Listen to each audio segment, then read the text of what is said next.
So hello everyone, welcome back to my YouTube channel. In today's video, we are going to cover an important topic that is normalization. Now this topic is very important with respect to DBMS. So in the previous videos, we have discussed about relational model, then we have discussed about ER model, then how we can map ER model to the relational model. Okay, so today we'll see what is normalization, denormalization, and what are the types of these particular things. Okay, so starting with the basic definition of normalization, it is a systematic process of organizing data into multiple related tables to reduce unnecessary data redundancy and prevent the data anomalies. Now, what is this particular data anomalies and data redundancy, and why you are going to reduce it and how we are going to prevent it? For that, there is a process known as normalization. Now, what is this redundancy and anomaly that we are going to discuss with the help of an example?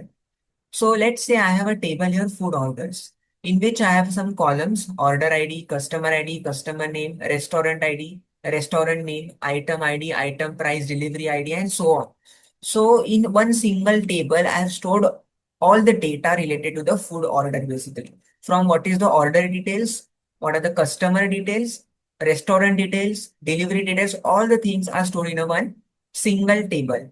So now this particular thing that we have stored as all the single things in one table leads to a problem. And what is that particular problem is first, let's discuss that particular problems. So what happens in this particular case is the order ID is repeated. Why? Because there are multiple items.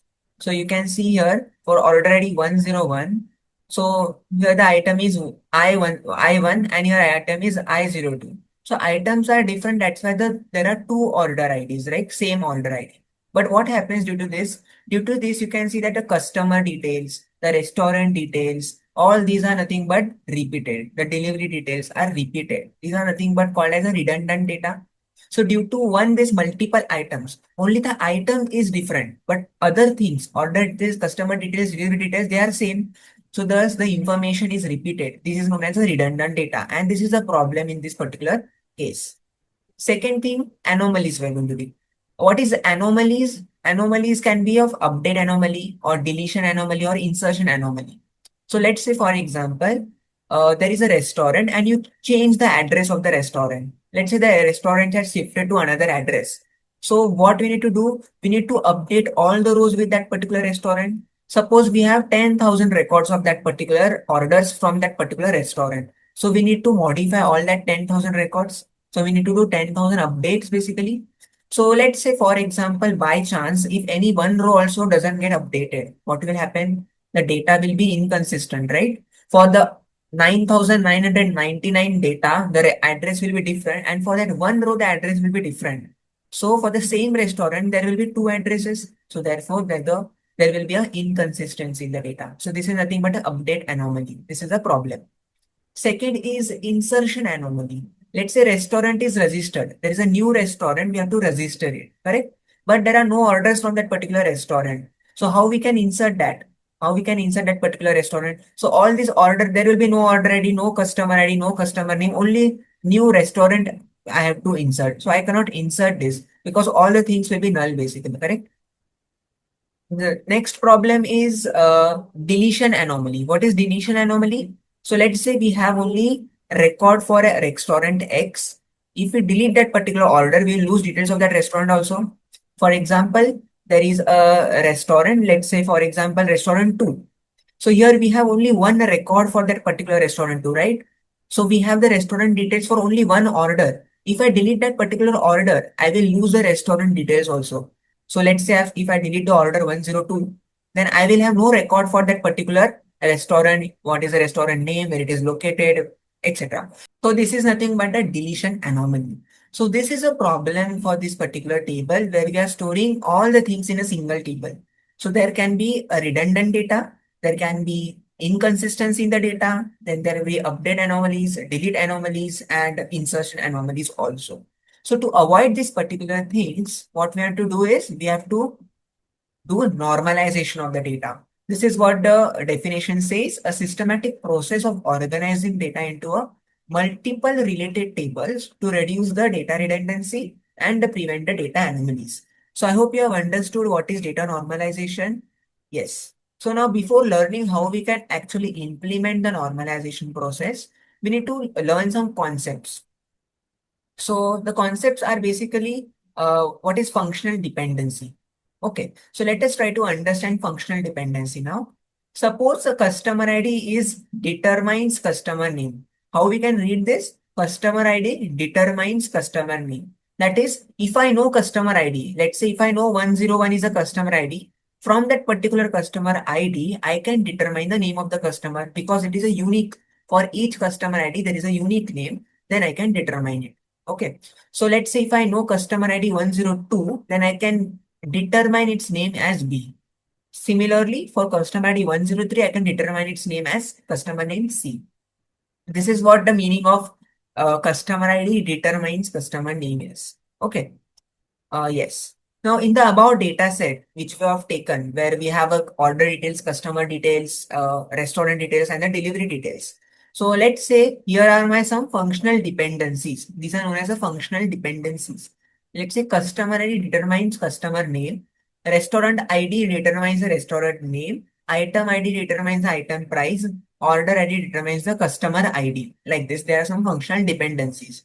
So it is just like if I know the left hand side, I can determine the right hand side in simple words. Okay. So now these are nothing but a functional dependencies basically, correct? We'll try to understand in more detail.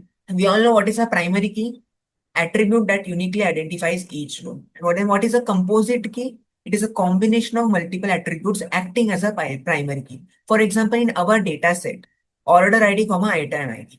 Okay. So if I go to our data set again, in this particular thing, can we uniquely identify a row with the help of only order ID? Only order ID? No. Why? Because the order ID is here repeated. If I want to uniquely identify the first row, I cannot only determine it by or cannot identify it by 101 because 10 is also in the second row also. But if I do something like this, order ID and item ID. So 101, I01. So if this combination is unique for each row. So 101, I01, 101, I02 is there. So the combination is unique. So if we take a combination of two columns and that can uniquely identify the row, then it is known as a composite key basically. Okay. So this is nothing but a composite key, combination of multiple attributes, which is acting as a primary key. So single order, many items are there. And if I take only item ID, one item may have a maybe in a different orders basically, correct? So that's why we cannot take order ID and item ID single as a primary key, but we have to take it as a combination. That's why this is a composite key. So I hope you have understood the concept till now. Now we'll try to understand what is a functional dependency, actually what is a definition. So functional dependency provides a mechanism to express constraints between various attributes of a relation. Let's say I have a relation R. What is a relation? Relation is nothing but a table you can consider. And here X and Y nothing but a columns present in that particular table. Okay. So I have a relation R such that X determines Y. This is the one way of reading it. Or another way is Y is functionally dependent on X. If I have to read like this from LHS to RHS, I will read it as X determines Y. Or from RHS to LHS, you have to read then Y is functionally dependent on X. If and only if each value of X is associated to precisely one value of Y, then we can say that they're functionally, Y is functionally dependent on X when each value of X is associated to precisely one value of Y. Let us try to understand this with the help of an example. Okay. So here you can see that basically A, B, C, D, E. These are my columns of a table. So this is nothing but my relation R containing A, B, C, D, E. Now I want to find whether A determines BC. What is the meaning of A determines BC? I should see that whether each value of A is associated to precisely one value of BC. Okay, so how I'm going to check it? So here is my A. In A, I have a small a, and then in BC, the small a is giving me with basically 2 and 3. 2, 3, correct? For the same value of A, I'm again getting 2, 3. For the same value of A, I'm getting 2, 3. It means that for the same value of X or A here, I'm getting precisely one value of BC, 2, 3, 2, 3, 2, 3. Similarly, if I have a value of A2, For the 2, I am getting A3. Correct? There is a functional dependency here. So this is valid basically. Correct? Okay. The next example is DE gives C. Now here I have to check for DE. Now in this particular D, you can see the combination is 4, 5. 4, 5. 6, 5 and 6, 6. Correct? So total I have got 3 combination for X. X is nothing but D here. So now I have to check for 4, 5. I am getting precisely one value. Correct? 3 I am getting. For again 4, 5 I am getting 3. Precisely one value. Now for 6, 5 also I am getting 3. And 6, 6 also I am getting 3. But what is the functional dependency when it is valid? When for a particular X value I am getting a precisely one value of Y. So here for 4, 5 I am getting only one value. For 6, 5 also I am getting one value only. And for 6, 6 also I am getting one value only. So this is also valid. This is also valid. Correct? Now we'll look for the next example. That is C gives D. C gives D. Now here you can see that for C, I have only one combination. All are 3. But this particular 3 is giving me 4, 5. So one value. This particular 3 is also giving me 4, 5. But this particular 3 is giving 6, 5 also. And this is also giving 6, 6. So for particular X value, I'm not getting one unique value. I'm getting 3 values here. 3 different values for same X. So this is basically invalid. This is invalid. Because for a particular X, there is no precisely one value of Y. Correct? Here I am getting for D 3 values for a particular same X value. Okay. Similarly, BC gives A. BC gives A. So here again, BC is 2, 3. Again, here you have 2, 3, 2, 3. Now 2, 3 is giving me A. 2, 3 is giving me A. And 2, 3 is giving me A. So correct. And also A3, there is only one value, it is giving me 2. So this is again valid. So this A, B, C, and are valid, but C is invalid basically for functional dependency. So I hope you understood the particular concept of functional dependency. Let us move to the next concept. Okay. So next thing is types of functional dependency. So let us try to understand this in more detail. First is trivial functional dependency. The first one is trivial functional dependency. Now, when I say a functional dependency is trivial, when we have such kind of thing, Y is a subset of X. So if I am saying this is X, so roll number name determines roll number. Okay. So roll number, this is my X basically, and this is Y. Now Y contains roll number, and roll number is nothing but subset of roll number comma name, because here roll number is there. So this is nothing but a trivial functional dependency. Similarly, what is a non-trivial functional dependency? When there is a no subset. So basically, if you can see here, roll number comma name determines name comma branch. Now here you can see the name is repeated. Name is repeated. But along with name, there is branch also. So Y is not a subset of X. What is a subset meaning? If I say Y is subset of X, means all contents or all the elements in Y is present in X. So here all elements of Y is not present in X. That's why it is not a subset. So there can be repeated things, but there is one at least there is one element or value which is not there in X basically. Then it is known as a non-trivial functional dependency. Okay. Next is a completely non-trivial functional dependency. Completely non-trivial functional dependency means if you take the intersection of X, Y, it is going to be null. For example, in the above case, if you see the name was repeated, but in a completely non-trivial functional dependency, there should not be any value which should be repeated. There should be no repeated values, right? So roll number determines branch. So here, if you take the intersection of X, Y, it is going to be null set. There is no subs like this. Okay. So if you take the intersection of X and Y, it is going to be give me a null set basically. Next is a full functional dependency. What is full functional dependency? So let's say if X is determines Y, or Y is fully functionally dependent on X. If Y depends on the whole X and does not depend on any proper subset of X. Okay, let us try to understand this particular example.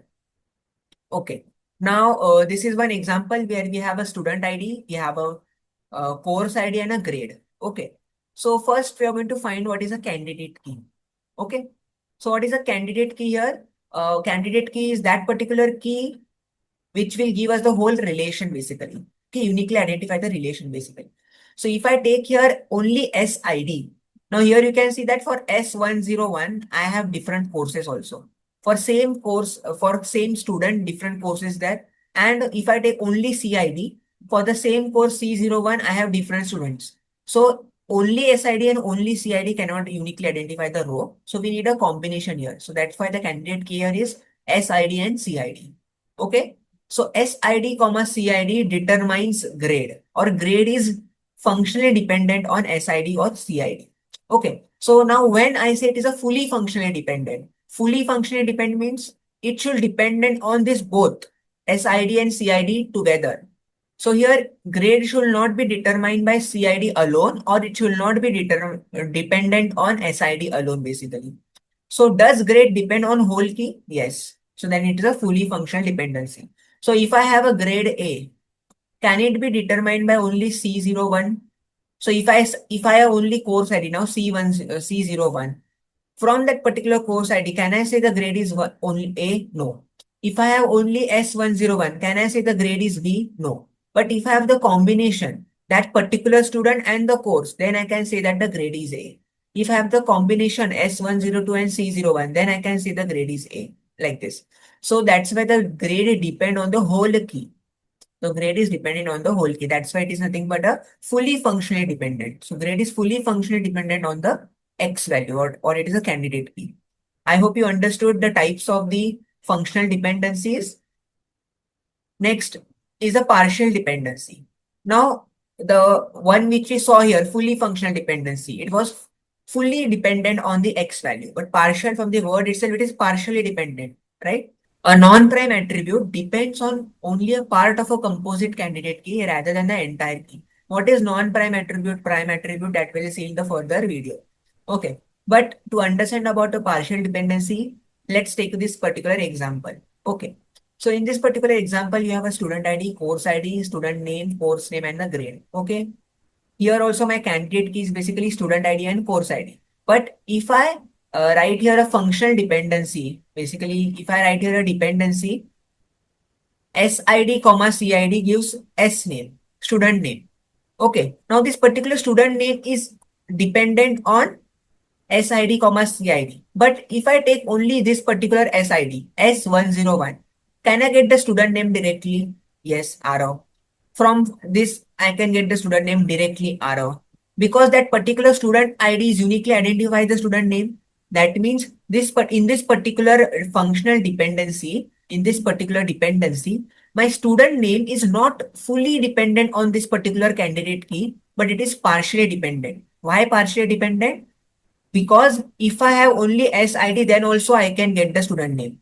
I don't need a course ID basically. That's why it is a partially dependent basically. Okay. I hope you understood this particular thing. Similarly, if I have a course ID here and course name. Now for the course name, to get the course name, I don't need a student ID. Only CID or the course ID is enough. So that's why these are nothing but a partial dependency. So what if my particular relation has a partial dependency? Then there can be causes such as data redundancy or update anomaly or deletion anomaly or insertion anomaly that you have already discussed. Okay, let us move to the next type, that is transitive functional dependency. What is transitive functional dependency? It occurs when X determines Y determines Z, then we can say that X determines Z through intermediate attribute Y. Correct? Now this is very easy to understand. X is determining Y, and from Y we are getting Z. So through this particular Y we can determine Z from X. So that's why X determines Z. For example, we have a student ID, student name, department ID, department name. So if I have this particular two dependencies, from student ID I can determine the department ID, and from department ID I can determine the department name. So through this department ID, I can directly write that student ID. If I have a student ID, then I can determine the department name basically. Okay. So now what is this particular definition? Now this particular department name is a non-key attribute. Why it is a non-key attribute? Because here my key is nothing but my basically student ID. And also my department ID is a non-key attribute. So with the help of a non-key attribute, we are determining a non-key attribute. Then it is known as a transitive dependency. Okay. For in easy words basically. So I hope you understood all the types of the dependencies.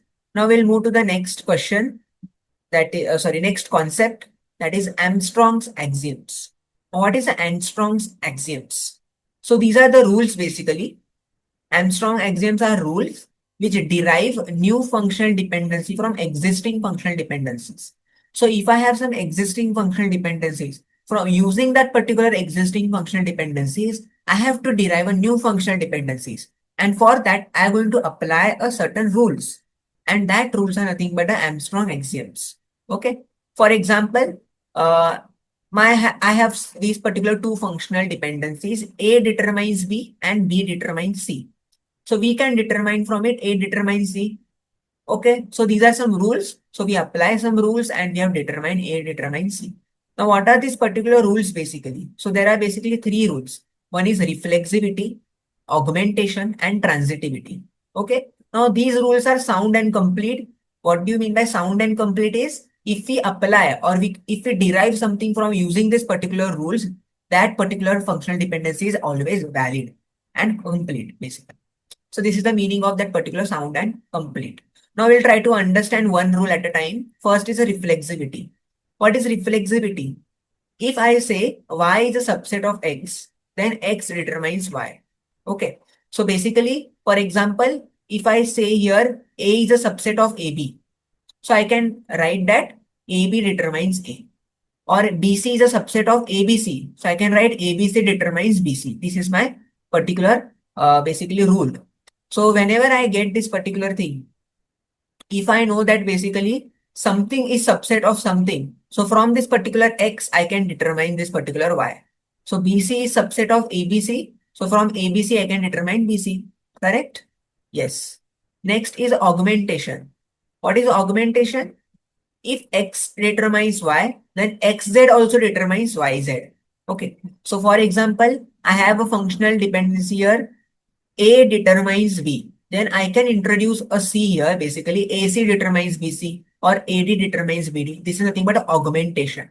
So we have basically augmented this particular C, augmented this particular attribute here. Okay. Now this A, B are nothing but attributes. Okay. So instead of writing the attribute name, these are nothing but, for example, if you take a relation table, student ID, course name, student name. So this A is nothing but that particular column names only. So instead of writing that so many times student ID, course ID, we represent it by a alphabet. Okay. So here A and B are nothing but my attributes. Okay. So this is nothing but an augmentation where we can augment a attribute on both the LHS and RHS.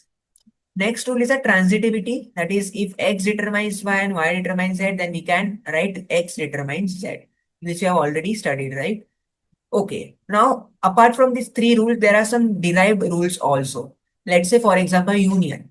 What is a union? If X determines Y and X also determines Z. So we can directly write that X determines YZ because we have done a union, right? From X, I am getting Y also and Z also. So instead of writing them separately, what I have done, X determines YZ. It's a union. Then decomposition. This is the opposite of union. If I know that X determines YZ, then I can decompose it. X determines Y and X determines Z. Opposite of union. Then pseudo transitivity. Let us try to understand this. If I remove the pseudo word, what is transitivity? Transitivity means from X I'm getting Y, then from Y I'm getting Z, and then I can write that from X I can get Z basically. Correct?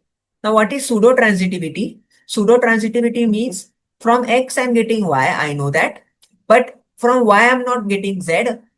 We, with Y I want some another attribute, let's say W. So if I have a W with Y, then I will get Z basically. Similarly, if I apply this particular concept here, since X is giving me Y, so I have Y now, since I am writing here X. So from X, I can determine Y. But if I have W also here, so basically I am writing here WX is giving me Z basically. Instead of X giving me Z, this is nothing but a pseudo transitivity. So if we know X, we can obtain Y. Now we have W and Y. So from WY, we can obtain Z. So WX can be, from WX, we can obtain Z. Okay. So I hope you understood all these particular 6 rules. That is reflexivity, augmentation, transitivity, then the derived rules, union, decomposition, and pseudo transitivity. Okay. Let us move to the next concept. Next concept, a very important concept, that is the attribute closure. What is an attribute closure? So basically, if we want to find a candidate keys from a given relation, then we use basically attribute closure. It is denoted by basically plus like this. And it what it tells us basically, it has all attributes that can be functionally determined from X using given functional dependencies. Let us try to understand this with the help of an example. Okay. See here. So this is one example. I have a relation, and in that particular relation, you can see I have A, B, C, D, E. So these are my nothing but a columns present in that particular relation. Okay. Now I have for some functional dependency. A gives B, B gives C, C gives D, and D gives E. Like this, I have some functional dependency. Now let us understand what is this particular A plus. Okay. So if I start with this particular A plus, so if I write here A plus, so A can itself determine itself. A can determine itself. That's why in A plus by default, I can write A basically. This is my step number one. Okay.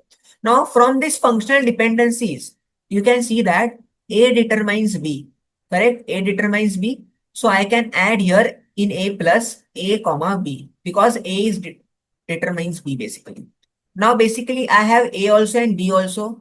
So since I have B, in my functional dependency, there is B determines C. So that's why from B I can get C also, like this. Then since I have C and in my functional dependency, you can see C determines D. So that's why from C I can determine D also, like this. Correct? And similarly, if I have now D, that means D determines E. Correct? D is determining E. That's why I can write here D determines E also. That means if I take the closure, attribute closure, if I take the closure of A, from A, I can get all the attributes in the relation. From A, if I know A, I can get A also, B also, C also, D also, E also. How I can get? If I know A, I can get B. Then if I get B, then I can get C. If I know C, I can get D. And if I know D, I can get E. This is nothing but an attribute closure basically. Okay. So now when we identify this particular attribute closure, so closure contains all attributes, thus my A becomes a super key basically.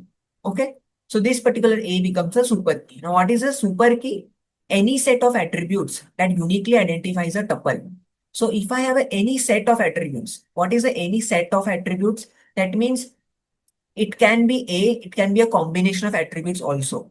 So if I write here A also, AB also, AC also, AD also, then all are my super keys. Because from A also I can determine all the relations, all the attributes in the relations. If I write here AB also, let's say if I write here AB, this is nothing but a combination of the attributes. This is also my super key. Because from A itself, I can determine everything. If I add in the A anything, AB, ABC, ABDE, whatever, that will be my super key basically. Because it is that set of attributes that uniquely identifies a tuple. Okay. Then it is also a candidate key. What is a candidate key? It is a minimal super key. It is a minimal super key. Now I said that basically A is my super key and also my AB is super key, because from AB, if I take AB plus also, then you can determine all the attributes in the relation basically.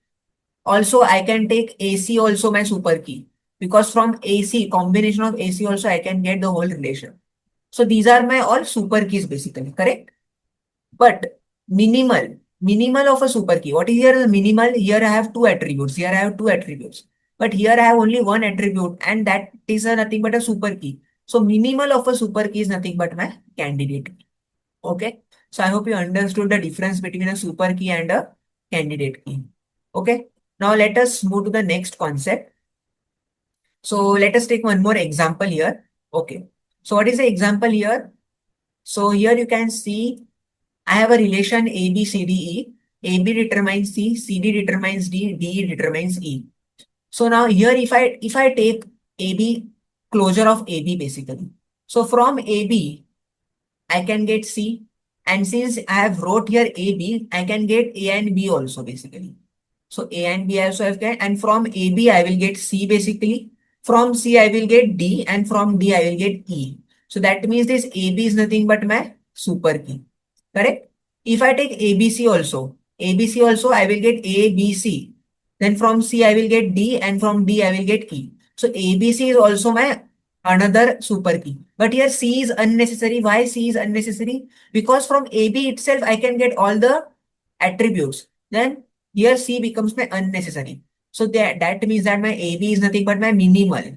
So whichever is a minimal super key, that becomes my candidate key. Okay. So I hope you understood this particular thing. Now let us move to the next concept, that is prime and non-prime attributes. Okay. So what is a prime attribute? Prime attribute is the attribute that belongs to at least one candidate key, and non-prime attributes are that attribute that does not belong to any candidate key. Okay. For example, I have a relation here A, B, C, D, E. A gives B, C, D, E and B gives A, C, D, E. So what are the candidate keys here? Candidate keys. So let us find the attribute closure. So if I find the attribute closure of A, from A I can determine A, then from A I can determine B, C, D, E. So from A I can get B, C, D, E, all the things. This is nothing but my whole relation. So from A I can get all the attributes in a relation. So A is my candidate key or super key basically. Next, from B, if I take the closure of B, from B I can get B, and from B I can get ACDE also. So from B also I'm getting basically whole relation, attributes in a relation. So basically my A is also a super key and B is also super key, and both are minimal because we have only one attribute. So both become our candidate keys. There can be multiple candidate keys also. Now if I take here A, B, so if I take here basically AB, if I take the closure of AB plus, from this particular thing also I can determine everything, right? From AB plus also I can get the whole relation. So this is my super key, but this is not minimal, right? Because we have used here two attributes. The minimal is A star, A plus and B plus, A closure, B closure. So minimal is A and B. That's why these are my candidate keys. This can be your super key basically. Okay. Now what are the prime attributes then? Prime attributes. What is a prime attribute? An attribute that belongs to at least one candidate key. At least one candidate key. Now here, what are our candidate keys? A and B are my candidate keys. So my A and B becomes the prime attributes. That attributes which belongs to a candidate key are nothing but a prime attributes. And that particular attributes which does not belong to a candidate key, they becomes the non-prime attributes. So here candidate key is A and B only. So A, B becomes my prime attributes, and rest of the things C, D, E becomes my non-prime attributes. Okay, let's take one more example here. So I have a relation A, B, C, D, E. AC determines D, A determines B, and B determines A. Okay, so there is one shortcut way also for finding the candidate keys basically. So here AC determines D. So I can make this particular diagram. From AC, I can determine this particular D. Okay, then A determines B and B determines A. Okay, so this is the thing. Now here you can see that this particular C has no arrow. It has no inward arrow or arrow pointing to this particular C. This means that my candidate key will always have this particular C. So my candidate key will always have this particular C. And since here you can see that A is determined by B and B is also determined by A. There is a cycle here. So that means there will be a candidate key with AC and there will be a candidate key with BC. So there will be two candidate keys here, AC and BC. Okay. So from AC, I can determine AC, and from AC, I can determine D, correct? And if there is a I can determine D. And from AC, I can determine D. So whole relation I can get, so it is a candidate key. From BC also, I can determine the B, C, then from B, I can determine A, and from AC, I can determine D basically. So it is also a candidate key, correct? Now, if I take the union of candidate keys, that means AC and BC. What is a union? ABC. So this becomes my prime attributes. And thus my D is the only attribute which is a non-prime attribute. Okay. So I hope you are clear with these particular concepts, prime attributes and non-prime attributes. Before that, we studied about the closure. So attribute closure, we find attribute closure to find the candidate keys. Then whichever is the candidate keys, we take the union of the candidate keys, then we get the prime attributes. And the remaining attributes are nothing but a non-prime attributes. This covers one more concept of functional dependencies. Next is a canonical cover or minimal cover. Basically, it is a simplified version of functional dependencies. So if I have set of functional dependencies, let's say there are 4 or 5 functional dependencies. So we will simplify that particular functional dependencies into a simplified version. And that particular simplified version will be equivalent to the original set only. There will be no difference. There will be equivalent. Then it is known as a canonical cover or minimal cover. Okay. So there are basically 3 steps in this. Step 1 is decompose the right hand side. So for example, let's see here. I have a functional dependency A gives BC. So here you can see in the right hand side, we have 2 attributes B and C. I can decompose it into 2 parts. A gives B, A gives C. Simple decompose the right hand side. Step 2 is remove extraneous attributes from left hand side. What do you mean by extraneous attributes? So for example, here I have a dependency AB gives C, sorry, AB gives C and A gives B. Now does A alone determine C? So for that I need to find the candidate key basically or closure. So if I find the closure and in that closure if I get all the attributes of a relation, then I can say that A determines C alone. So let's take a closure of A. So what is the closure of A? If I am writing A, then A will be by default included. If I have A, then I will get B, correct? And if I have now AB, I will get the C also. That means what? C belongs to A plus. That means if I have A, then I can determine A also, B also, and C also. That means my B becomes my extraneous. So I will remove that particular B. So I will write basically A gives C, A gives B. So this B becomes my extraneous attribute. No need. It is an unnecessary attribute that is not needed basically. Okay. Yes. Next step is step 3, that is remove redundant functional dependencies. So what is a redundant functional dependencies? Let's say I have a dependencies like this. A gives B, B determines C and A determines C. Now A determines C is necessary or not, that you have to check. So let's say temporarily I have removed that particular dependency. Okay. And I have kept only these 2 dependencies. A determine B, B determine C. Now this is nothing but a transitive rule I can apply. If A determines B, B determines C, then A should determine C. Transitivity rule. Okay. So if I take if I take the closure of A from this particular 2 functional dependencies only, then also I will get the whole relation. So basically this particular dependency or functional dependency was not necessary. It was redundant. So we can remove it basically. So AC can be derived from other functional dependencies also. So thus it is a redundant, so we can remove it. Okay, so basically these are the 3 rules of the canonical cover or minimal cover.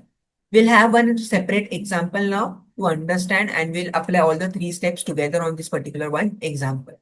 So these are my given functional dependencies. Okay. A determines BC, AB determines D, C determines D, D determines E, A determines E. What is the first step? Decompose the RHS. Now here in RHS, I can see only this particular functional dependency where I have more than one attributes, right? So A determines BC will now become A determines B, and sorry, here it should be A determines C, not B determines C. It will be A determines C. Okay. Yes. Now next. So now what will be my new functional dependencies here? It will be A determines B, A determines C, AB determines D, C determines D, D determines C, A determines B. What is the step 2? Remove the extraneous attributes. Okay. What are the extraneous attributes basically? So here you can see that A determines B, A determines C.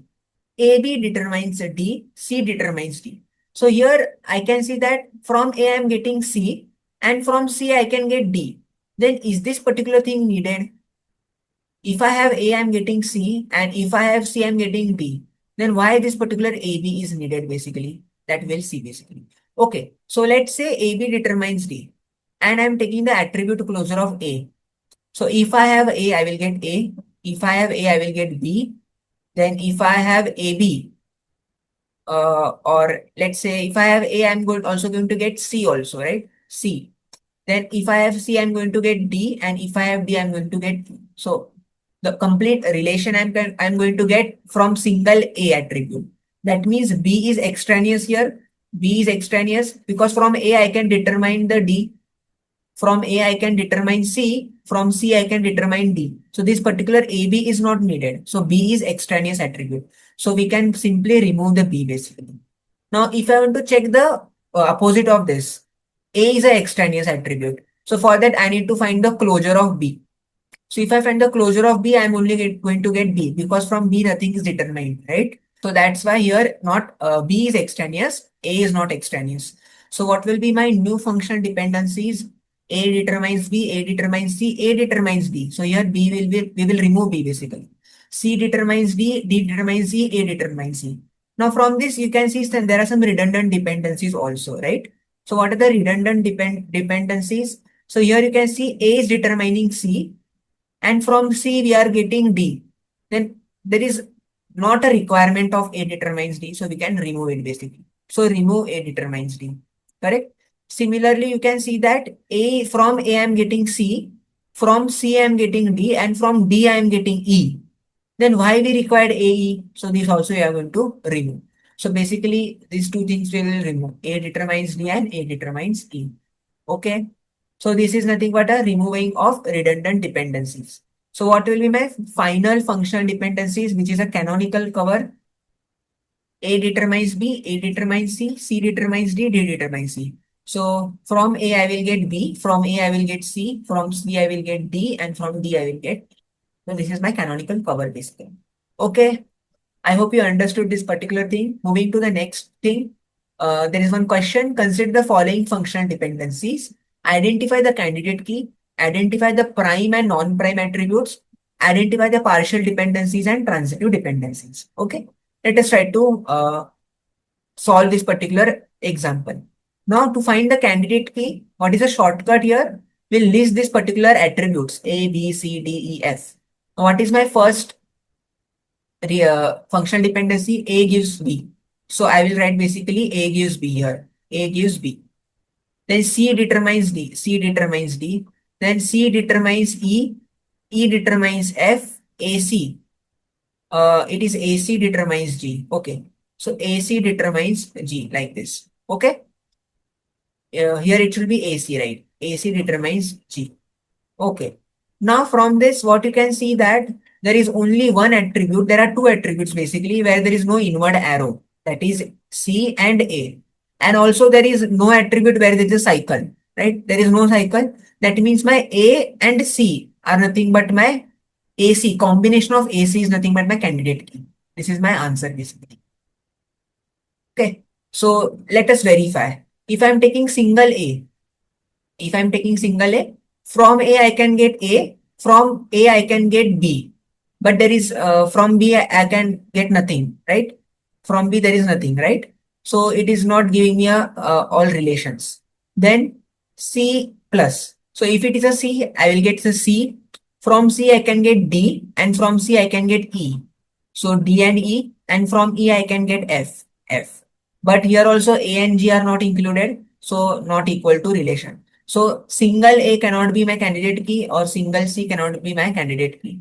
If I take the combination of AC here, so if I take the combination of AC, so from AC I will get AC, from A I will get B, then from C I will get D, from C I will get E, from E I will get F, and from AC combination, right? From AC I will get G. So this will be nothing but my whole relation. I will get all the attributes from the relation. So this will be my candidate key. Why this? Because this is a minimal. Because for one attribute, for one single attribute, we were not getting any, it was not equal to the attributes in the relation. So for the two attributes, I am getting a relation. So this is nothing but my candidate. And this you have already, with the help of the shortcut also, I have derived how we get the candidate key. So here AC is my nothing but a candidate key. Okay. So now from this particular candidate key, what you have to do, you have to identify the prime and non-prime attributes. So what is my candidate key? AC. So A and C becomes my prime attributes and other B, D, E, F, G becomes my non-prime attributes. Correct? Now we have to identify the partial dependencies and the transitive dependencies. What is a partial dependencies? Recall what is a partial dependencies. We have to check whether the Y is partially dependent on the candidate key or not. So here my candidate key is AC, right? Now here B is dependent on A. That means it is partially dependent. because it is dependent on only A, but the whole key is C, AC. My whole key is AC, but it is dependent on only A. So this is my partial dependency. Then D is dependent on C. Again, this is a partial dependency. E dependent on only C. Again, it is a partial dependency. Now, F is dependent on E, but this is not a partial dependency because this E is not a part of a candidate key, right? Now, G is dependent on AC. Now, this AC is a whole. So, this is fully functional dependency. This is fully functional dependency. So, what are my partial dependencies in this particular case? Partial dependencies are A determining B, C determining D, C determining D. These are nothing but my partial dependencies. What is a transitive dependencies? So we have basically C determines E, right? C determines E is there, E determines F is there. So C determines F becomes my partial dependencies, correct? Yes. Sorry, transitive dependency, not partial dependency, transitive dependency. Okay. So I hope you understood what is attribute closure, then what is prime attributes, what is a candidate key, non-prime attributes, prime attributes, partial dependency, transitive dependency, fully functional dependencies. All these things are clear. Now, the most important part of this normalization is what is normal forms. So there are basically, we are going to study 4 normal forms: 1NF, 2NF, 3NF, and BCNF. Let us start with the first normal form, that is a 1NF, first normal form. So when a relation is in 1NF, if there are 3 things possible here, okay? If each cell contains an atomic value, there are no repeating groups and each row is uniquely identifiable. Now, what is an atomic value? Atomic value means there should be atomicity. That means one cell should contain one value for one attribute. So let's say, for example, here, I have the ID. So I have an ID, I have name, I have subject, and I have hours. But here you can see that this particular 2 columns, subject and hours, it contains multiple values, right? Multiple values, DBMS, ML, DBMS, DL, 20, 25, 20, 30. So this is not a atomic value, right? There is no atomicity. So this is not in a 1NF form, not in a 1NF form. So we need to convert this to a 1NF form basically, correct? So how we have to convert this to a 1NF form? Such that each cell should contain atomic value, there are no repeating groups, and each row is uniquely identifiable. Now repeating groups means your subject is repeated. So this is my subject 1, subject 2. So it is a repeating group, right? So these are nothing but repeating groups. And each row is uniquely identifiable. That we have to check, right? Now, to convert into 1NF, what we are going to do is we have to create a separate row for each value or for which that particular attribute where the value is repeated. So here my DBMS and ML is repeated. So my DBMS row will be different, for ML row will be different. But what will happen? But this particular DBMS and ML are the subject or of this particular FID and FNAME. So F1A, F1A will be repeated. DBMS RA20 and ML25. Similarly, for F2B, it is DBMS 20 and F2B DL30, like this. So in this case, what is happening? I am getting the atomic value, no repeating groups. But you can see that here the values are repeated. So here you can see F1A is repeated, F1A is repeated, F2B is repeated, F2B is repeated. So if I have such 7 subjects, there will be 7 rows in which FID and FNAME will be repeated, right? So this is a problem in the 1NF basically, correct? Yes. So the problem is redundancy. So this is in the 1NF normal form, first normal form, but still the problem is redundancy. So to resolve this particular redundancy, we have second normal form, that is 2NF. Now a relation is in 2NF if it is already in 1NF. So first condition is it should be in 1NF already. And second condition, it has no partial dependency of a non-key attribute on a part of candidate key. Now we know what is partial dependency, where my RHS, that is a non-key attribute, is dependent on a part of a candidate key and not the whole candidate key, then it is a partial dependency. Correct? So let's say, for example, this is my particular table. First, I have converted this to a 1NF form or 1NF normal form. Correct? Yes. Now we know already this particular thing. We'll directly move to this particular thing. Okay. So this is my table which is already in 1NF form. Now here if I take some functional dependencies, let's say OID comma IID gives me quantity.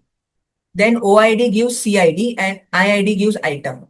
Now what is happening in these two particular functional dependencies? My non-key attribute CID is dependent on a part of candidate key. Now what is my candidate key or primary key here? Combination is OID comma item ID. Now this CID is dependent on OID which is a part of this particular candidate key. So this is a partial dependency. Again item is dependent on IID which is a part of this particular candidate key. Again it is a partial dependency. So a 2NF should not have partial dependency. Here I am having a partial dependency. So I need to convert it to a 2NF form. Now how we convert it to a 2NF form? We basically make a separate tables by using decomposition. Okay. Now let us try to understand how we decompose it. Okay. So how we have to decompose? We have to create a separate table for order, separate table for item, and separate table for order item. So in order, we will have order ID and a customer ID basically. So for that particular order, this is the order given by this particular customer. This particular order is given by this particular customer. Now here the customer ID may repeat because the customer can give many orders, but the order ID will remain unique. So your primary key will be order ID. Similarly, I will have a different relation. So this is going to be my relation 1, a relation 2. If I say relation 1, this is my table 1, table 2. These two tables are different. Item ID also, I will have unique item IDs for each particular items. Correct? Then order item, in order item, this will be a combination where I will include the primary key from the order table and primary key from the item table. So this will be my primary key from both the tables, which will act as a combination, the combination of that particular keys, which will act as a primary key for this particular order item table. And this I will have another attributes, let's say quantity, price, etc., etc., etc. Okay. So now here, these two rows or basically these two columns, combination of them will uniquely identify each row. Correct? So this is how we resolve the basically the partial dependencies. Now how partial dependencies are resolved? If you can see now the same functional dependencies. Here CID is determined or dependent on OID. Now OID in this particular relation is itself a whole key. So this is not a partial dependency. It is valid basically, correct? Then item is dependent on functional dependent on IID. And here IID is not a and IID is a primary key or a candidate key basically for this particular items table, and it is a whole key. And similarly, quantity is dependent on OID comma IID, and here also I am getting it is a whole key, not a part of a key. That's why all these three dependencies are full functional dependency and not a partial dependency. Okay, this particular functional dependency is for this particular relation. This particular is for this particular relation, and this particular is for this particular relation. The relations are separated, the tables are separated. That's why this is how we resolve the partial dependencies.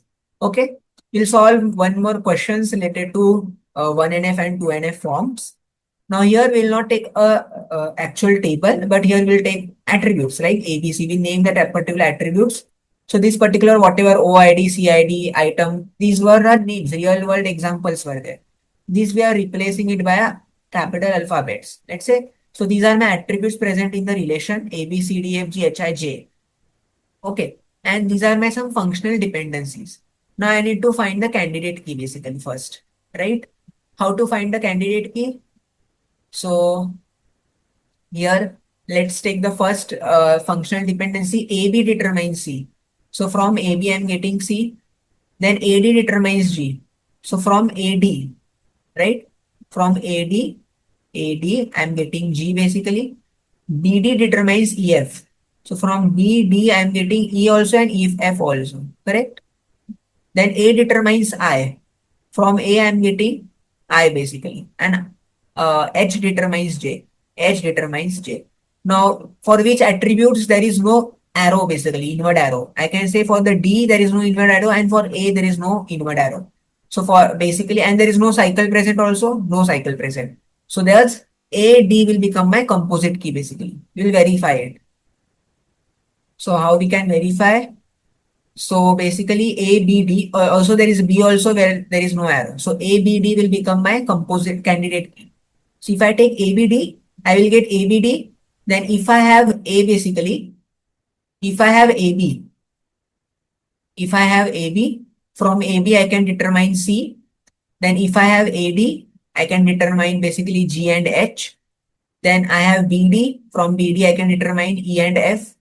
Then if there is a I can determine I, and if there is a H, I can determine J basically. So I'm getting whole attributes in a relation, so it is a candidate, correct? You can check for AB star, AB plus also, A or A plus also, there you will not get the whole relation, okay? So this is my minimal super key, or it is a candidate key basically, okay? Now, once we identify the candidate key, we need to check whether the relation is in 2NF. So how to check whether relation is in 2NF? We have to check whether there is a partial dependency or not. So let's try to check the partial dependency. What is my key here? My whole key is ABD. So whenever there is a on the LHS A or AB or AD or BD half or a part of my whole key, then that is a partial dependency. So here you can see that C is dependent on AB and my AB is nothing but my part of a candidate key. So this is a partial dependency. Then GH is dependent on AD. Again, my AD is nothing but a part of a candidate key. So this is my partial dependency. Again, here EF is dependent on BD. So again, BD is my part of a candidate key. So this is also a partial dependency. I is dependent on A. A is again a part of a candidate key. So this is also my partial dependency. J is dependent on H. H is not a part of a candidate key.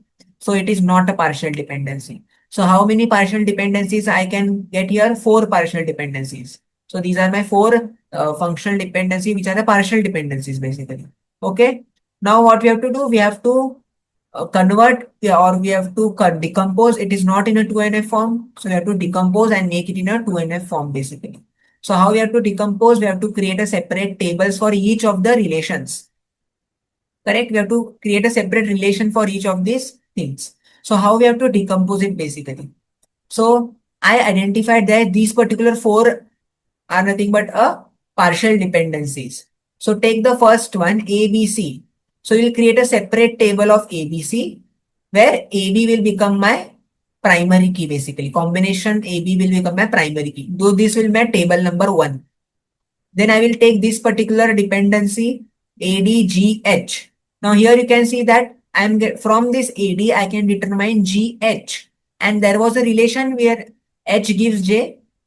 Correct? There was a relation where H gives J. It was not a partial dependency. So this particular table or this particular dependency AD gives GH. From here I can determine H, and from H I can determine basically J. Why? Because this H gives J was not a partial dependency. So here we have to include J also. And here in this case AD will become my primary key, or for that particular table combination composite key or primary key I will take as AD.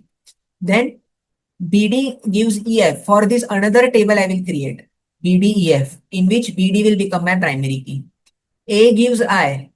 A determines I. Again I will create another table A determines I, in which A will be my primary key. And there will be another separate table in which I will have all my in which I will have the composite key. What is my composite key? ABD.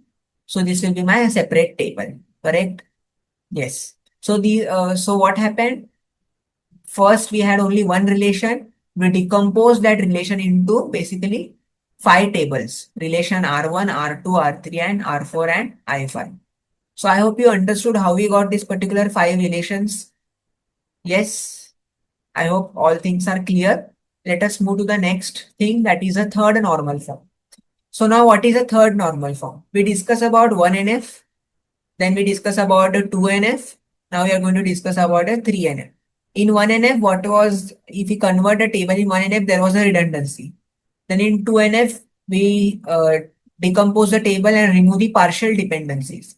In 3NF, we will remove the transitive dependencies. Okay. I hope you remember what is transitive dependencies. So a relation is in 3NF if it is already in 2NF, and then it has no transitive dependencies of a non-key attribute on a candidate. Yes, we already know what is a transitive dependencies. So let us try to understand this with the help of an example. So this is my example. Here the primary key is the customer ID and my functional dependencies are customer ID gives customer name. Customer ID gives city ID. City ID determines customer name. Now from this there is a transitive dependency. How transitive dependency is there? So basically from CID I'm getting city ID. From city ID I'm getting city name. Basically through this particular city ID, I will get from CID, I will get the city name basically. So CID determines city name becomes my transitive dependency. Correct.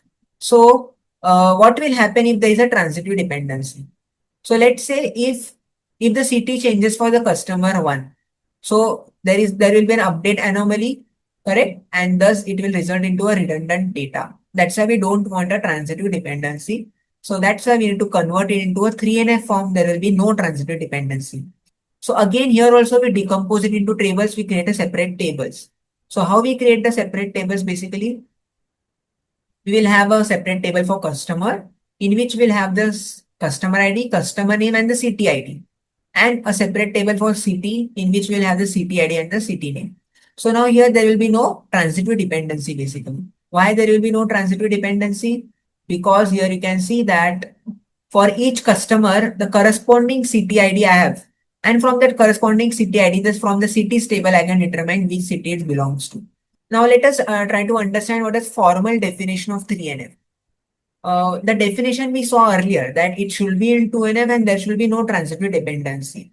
There is another formal definition of 3NF that if I have a basically if I have a functional dependency X determines A, then X is a super key or A is a prime attribute, then it is a relation is in 3NF. The relation is in 3NF. Focus on this particular words. It is in 3NF. When it is in 3NF, if I have this particular thing and my X is a super key or means either X should be a super key or A is a prime attribute. Now you already know what is a super key and a prime attribute. So we'll check for each functional dependencies. If I get my X is a super key, then I will directly say it is in 3NF. If I get A is a prime attribute, I will directly say that it is in 3NF. If I get both X is super key and A is a prime attribute, then also I will say that it is a 3NF because here it is the two conditions are in OR. These are OR conditions. But neither of them are there. Nor X is a super key nor A is a prime attribute. Then I will say it is not in a 3NF basically. Let us try to understand this with the help of an example. Okay, so here I have a relation A, B, C, D, E. AB gives C, B gives D, D gives E. First, I need to find the candidate key basically. So how we are going to find the candidate key? AB is giving C, B is giving D, D is giving A. Correct? Now what is happening here? What are that particular attributes there where there is no arrow? B and A. So my AB becomes my candidate key basically. So AB is my candidate key. So from AB I can determine AB. Then from AB I will get C. From B I will get D and from D I will get E. Basically it is equal to the whole relation. So this is my candidate key. Now what are my partial dependencies? What is a partial dependency? C gives AB. This is not a partial dependency, correct? Because the whole key is present here. So that is what it is saying. If this is my X, this is my Y. My X is a super key or candidate key, correct? So this is not a partial dependency basically. Then B gives B. Now here I have a partial dependency, right? Because here part of candidate key is present. So my B gives D is a partial dependency. E gives D. This is not a partial dependency. Why? Because D is not a part of a candidate key. In candidate key I have only A and B. So how we can resolve this particular thing? Partial depend 2NF. In 2NF, what I can write? I will create a relationship, first relation where I will have this particular ABC, this particular relation ABC, right? And where AB will be my primary key basically. And wherever there is a partial dependency for that another relation, I will create BD. And since D gives E, I will include E also here and my B will be primary key. So my one relation is divided into basically two tables, correct? Now I have to check whether it is in 3NF or not. So how I'm going to check whether it is in 3NF or not? So in 2NF, I got two relations basically, right? R1 ABC, R2 BDE. So if it is in 3NF, I want to check whether X is a super key or Y is a prime attribute. So let's take, for example, first relation R1. In R1, if I take this particular relation R1 ABC, correct? AB is a super key, correct? AB is my super key. Why AB is super key? Basically, for this particular relation, my AB is a candidate key, right? That's why it is a super key also. So satisfied. That means relation R1 is in 3NF form. But now I have to check for relation R2 also. In R2, my B determines D. There are two basically dependencies here. B determines D and D determines D. Now in B determines D, in this particular relation R2, now here which super key I want to check. I don't want to check the original relation super key. I want to check for this R2 relation. For this R2 relation, what is my basically candidate key or super key basically? B, if I take the closure of B, from B I can determine D, correct? From B I can determine D and from B I can determine E. So basically my B will become my candidate key, also the super key. So for this particular dependency, B determines D, B is my super key, so satisfied for the 3NF form. But for this particular dependency, my D is not a super key, my B is a super key, and also my prime attribute is B. So E is also not a prime attribute. So D is not a super key, nor E is a prime attribute. So it is going to violate my 3NF condition or form basically. So this particular dependency is violating my 3NF form. So for this particular dependency, I will create a separate table. So how it will be a decomposition in R2 relation BDE, violating is D gives E. So I will create another relation where there will be D and E, where D will be my primary key basically. And the original relation in the R2, I will remove this particular E and it will become BD. What will my final decomposition? Final decomposition will be basically first table will be ABC, where AB is a primary key. Second table will be DE, where D is a primary key. And for R3, BD, where B is a primary key. Now, if you check for every dependencies, here my dependency was AB gives C. So here AB is my super key, so satisfied. Here DE, in that my dependencies D gives E and D is a super key, satisfied. B gives D, here also B is super key, satisfied. So these all the three things are nothing but in my 3NF form basically. 3NF form. Correct? So these are final decomposition. I hope you understood 1NF, 2NF and 3NF. Now we'll move to the next part, that is a BCNF or Boyce-Codd normal form. Now what is a Boyce-Codd normal form? This is basically a relation is in BCNF if for every non-trivial functional dependencies X determines Y, X must be super key. So here it has a very strong rule, right? X must be a super key. In 3NF form, it was like X must be a super key or Y should be a prime attribute. In BCNF, it should be a non-trivial functional dependency where X must be a super key. For example, here I have a relation, right? Student, subject, professor. And the functional dependencies here are student subject determines professor and professor determines the subject basically. So here if you check for the candidate key, here you can see there is a cycle found here, right? What is the cycle? Student subject is professor and also from professor I am getting the subject. So here the cycle is subject to professor, that is a cycle. And also student, for the student we don't have any arrow. That means my student will be there in both the candidate keys. And in one candidate key there will be subject and another candidate key there will be a professor. So here I will have basically two candidate keys. One will be student subject and another will be student professor. Okay. And for the both the candidate keys I will get whole attributes in the relation. Okay. These things are clear. Now once we find the candidate key, what are the prime attributes? Since we have two candidate keys, and we have only three attributes, right? In prime attributes, all the attributes are nothing but my prime attributes in this particular example. And there is no non-prime attribute in this particular example. All are nothing but my prime attributes. So first we'll check for a 3NF form, right? So first dependency student subject gives professor, determines professor. Now this particular student subject is my candidate key and by default the candidate key is nothing but a super key. So it is satisfied, correct. Professor. Professor is also my super key. No, professor is not super key. Subject is a prime attribute? Yes, subject is a prime attribute. That means this is in a 3NF form. Professor is not a super key, right? What is my super key? Student subject and student professor. This is the minimal candidate key, right? Minimal super key is this particular thing. So only professor is not my super key. But in 3NF, I have another option also to check whether my RHS or Y is a prime attribute or not. Is subject prime attribute? Yes. So that means this all the two dependencies is following a 3NF form. So thus the relation is in 3NF basically. Correct? Done. Now we have to check whether it is in a BCNF or not. In BCNF, we have a strict rule that my X must be a super key. So we have already seen that this is a super key, satisfied. But this is not a super key. So there is a violation, right? So this is not in a BCNF, correct? In BCNF, you only have one condition to check. X must be a super key basically, correct? So there is a violation here. So what if there is a violation, what you are going to do? You are going to create a separate relation of that. So what will be my relation one?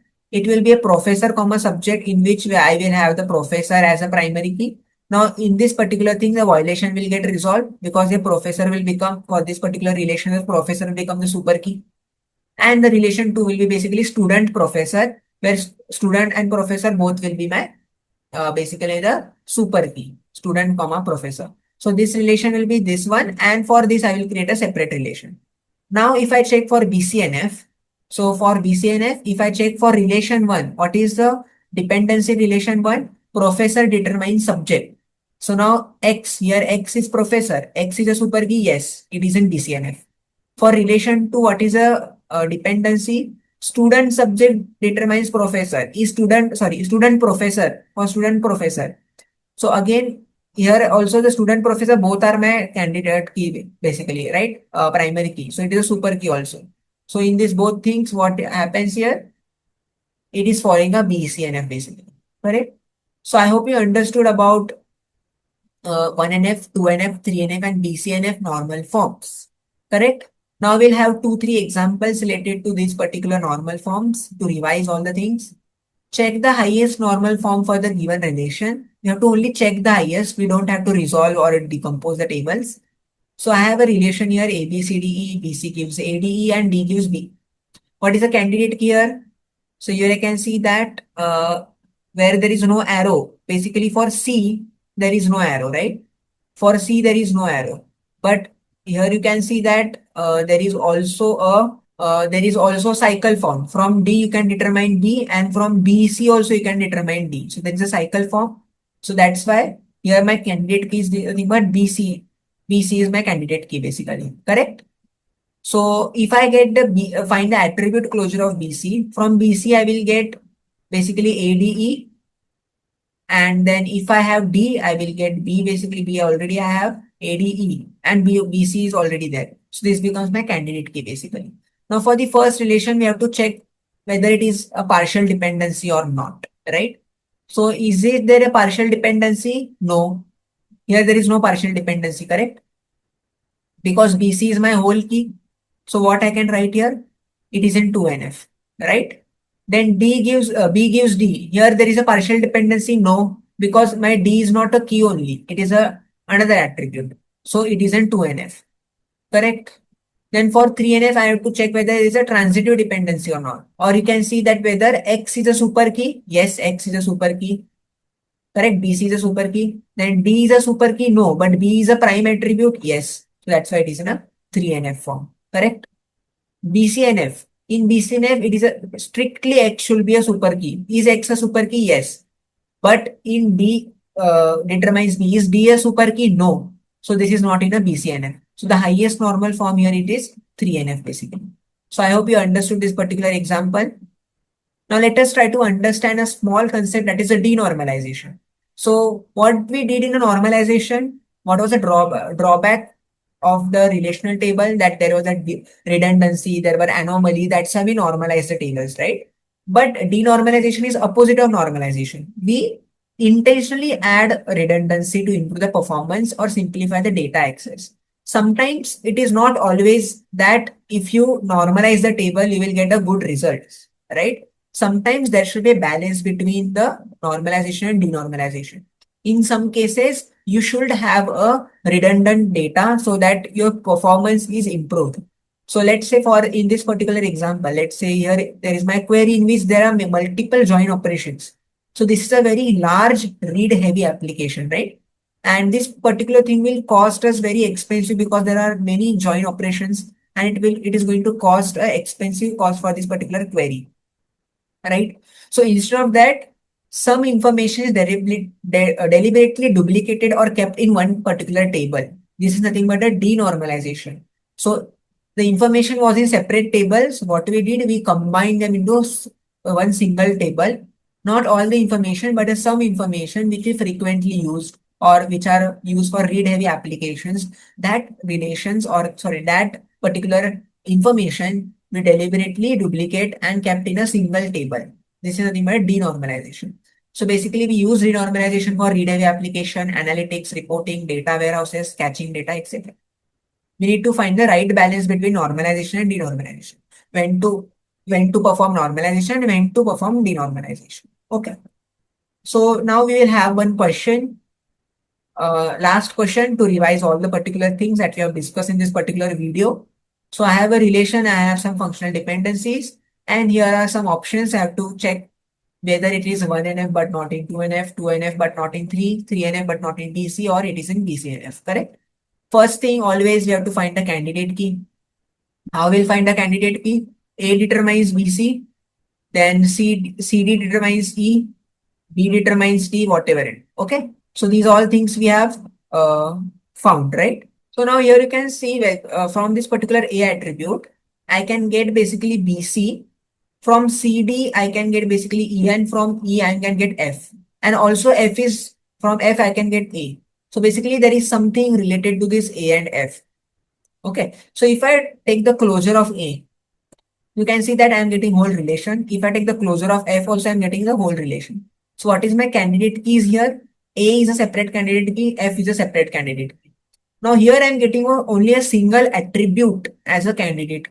So there will be no partial dependency at all. Why? So when there is a partial dependency, if I have a candidate key which has more than one attributes, right? If it is a AB, then I can say that it is dependent on part of a candidate key. Here my candidate key itself has a single attribute. So there will be no partial dependency at all. Correct? Logical if you think it. So what will be prime attributes AF and non-prime will be BCDF. Partial dependencies. Our candidate keys are single attributes, so there will be no partial dependency. So it is by default in 2NF. We don't have to check basically, right? Then for 3NF, what you have to check whether my X is a super key or Y is a prime attribute. So if you take the first dependency, A gives BC. My A is a super key. Yes, A is a super key because it is a candidate key. So it is satisfied. CD determines E? No. So here CD is super key? No, CD is not a super key. And E is a prime attribute? No, E is also not a prime attribute. So this particular dependency is violating. That means it is not a 3NF. And since it is not a 3NF, it is not a BCNF also. So that's why my correct option here will be R is a 2NF but not in a 3NF. So I hope you understood all the things related to what is the normalization. Why do we do normalization basically? Then we try to understand what is functional dependencies, then what are the types of functional dependencies. Then we try to understand about the prime attributes, non-prime attributes. Then how to find the composite key, what is the attribute closure. Then canonical forms also we try to understand. Then we come to normal forms, 1NF, 2NF, 3NF, and BCNF. And then how we can decompose them into relations, how we can resolve the partial dependency and transitive dependency. All these things we have discussed. Then last we also discussed about denormalization. And we have solved many sums related to this particular normalization. So this particular, all the notes will be uploaded in the drive and the drive link will be there in the description box. Also, we have completed lots of videos on MySQL and database management system. The playlist link is available in the YouTube channel, also in the description box. You can go and check out there. If you like today's video and found it interesting, do like, share and subscribe the channel for more such amazing videos. Thank you so much for watching. Keep learning.